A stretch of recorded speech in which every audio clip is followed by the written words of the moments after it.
पणा तालुक्यातील साळवड येथे गव्याच्या कळपाची 4 चाकीला धडक। चालकासह 4 जण थोडक्यात बचावले। गव्यांचा कळप रस्ता पार करताना शनिवारी सायंकाळी 6च्या सुमारास घडली ही घटना। कळपातील गव्यांची संख्या आणि अवाढव्य शरीर पाहून प्रवाशांची बसली पाचावर धारण। कोल्हापूर राजापूर मार्गावरील साळवड येथील सॅनकॉन परिसरातील रस्त्यावर कळपातील 2 गव्यांनी कारला जोरदार धडक दिली। या घटनेत संजय पाटेकर राहणार कोळम तालुका राजापूर यांच्या कारचं नुकसान झालं। संजय पाटेकर यांच्यासह या कारमध्ये 4 जण होते।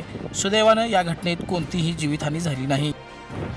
शनिवार दिनांक 18 एप्रिल रोजी सायंकाळी 6च्या सुमारास सुमारे 25 गव्यांचा कळप साळवड येथील आडी जंगल परिसरातून सायमेर जंगलाकडे रस्ता पार करून जात होता।